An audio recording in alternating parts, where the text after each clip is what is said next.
everyone, it's Lou Collins for CraftStash and welcome to this new three-part series where I'm going to be taking some beautiful shaped card bases and making them into fun fold shapes, which is a little bit different because most of these shapes you'd imagine that you're just going to cut the simple A-fold or tent fold or side fold shaped card. I'm going to be showing you an easel card, a gatefold card and a tri-fold using these, and each one of these different mechanisms or shaped cards can be used for all of the different designs we have in the collection. You'll find these items linked down below in the description. Like I say, this is video 1 of 3, so keep an eye out for the other 2 videos coming very soon. Today I'm going to be working with the perfect cake one, and I'm going to be making this beautiful shaped easel card.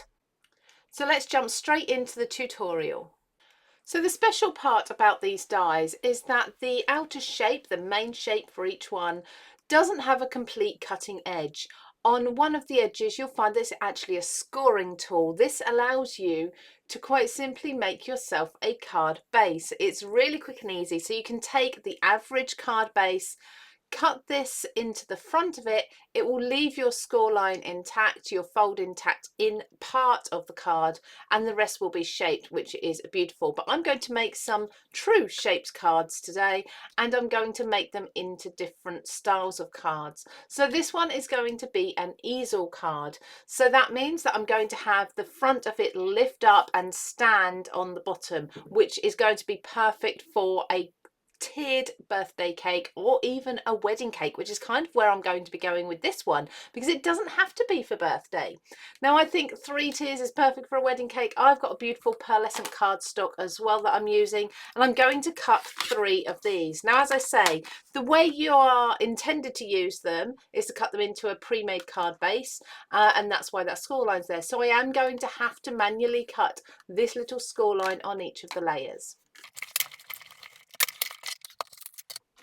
So as you'll see, that will cut almost all the way through. Now, if this was a card, for example, a card base, this would be your spine that you would put this up to. So everything else will have cut away.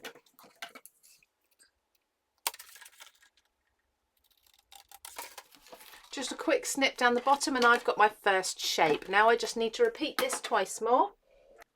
Now I've got all 3 shapes cut out, I can start constructing the card base. I'm going to take my scoreboard and I'm going to take one of the 3 pieces and create some score lines going horizontally across. Now this is really easy. It's just going to be at the top of each of the tiers. So I'm going to pop it into my scoreboard and score the nearest score line to that. So one at the top there and then one there, and I'm going to concertina fold. So the first one is going to be a mountain, so push that back, and the second one is going to be a valley. So you should have something that looks a little bit like this, and as you can see, that has now created my mechanism as such for my easel. So now to attach my other 2 pieces. The smaller piece of my mechanism is going to sit onto the top of one piece. So I'm just going to use some wet glue here just to adhere the top down, making sure that there's none seeping out. I'm using the Creative Craft Products bookbinding glue. It's absolutely perfect for sticking paper to paper or cardstock to cardstock. So just hold that for a moment to ensure that's secure. I can lay that down flat, and I'm now going to apply glue to this bottom section here. I'm not going all the way to the edge because there is an amount that kind of squeezes out as you press it down, and I don't want to overlap the edges, so I keep well away from the edges there. And my third piece is going to lay over the top of this, so just adhering it to the bottom. Make sure everything is lined up perfectly.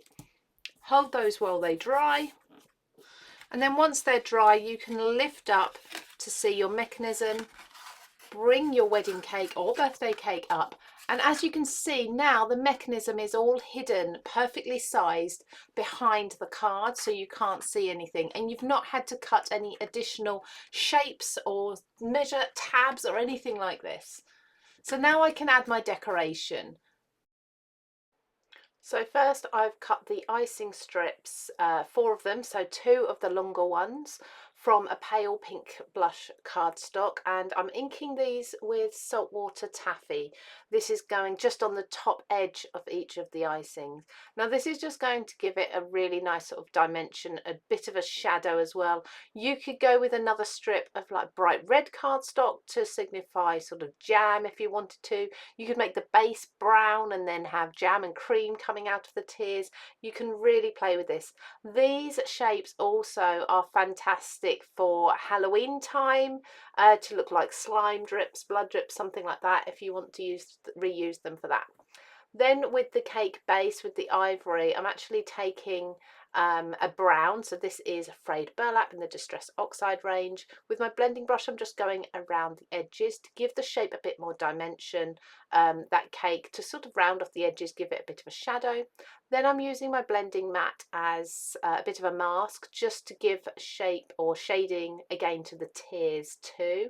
And then I'll do the same with just the bottom tier on the underneath, the mechanism or the base under there too, just so that it's all cohesive, and just make sure I've got lots of shadow around the base there too. So everything, when you open it up, all matches.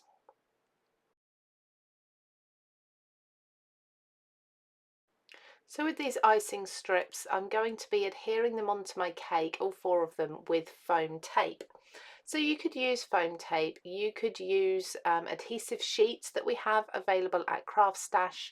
They work really well as well, because you can die cut them into the shape of the icing and then stick them on. As you can see, I do have issues peeling my tape off my foam sometimes, so the actual sheets that you die cut are really good, and the backing comes off really easily of those. The reason I've used foam here is so that the mechanism or the easel will stand up, so it's a bit of a stopper. But the higher 3 tiers, the ones that I'm doing here now on the front of the card, I just wanted these to be cohesive and match the bottom ones, so I'm applying foam to these ones too. So there's my shaped easel card. Doesn't that look brilliant? Now, if you really wanted to, you could trim down this back panel, but I like that it's got the weight can sit up against that without toppling over at all. It's really sturdy. It folds flat. Besides, obviously, I've got some 3-dimensional flowers on there, but it does fold flat to go into an envelope if you wish, and it stands up on its own. And then the base is a continuation of the image. Now, of course, I've made this as a wedding cake, but you could do this as a birthday cake or any other celebration you wanted. So there's some fun for you to have with the shaped cards from Creative Craft Products. Now, don't forget, we do have 2 additional videos using these shaped cards and making them into different styles of cards. This is the first video. You can find the second video up on our YouTube channel very soon, and then the third also, so keep an eye out for those, and make sure you subscribe so that you don't miss any of our video uploads. Take care, everybody. I'll see you again very soon.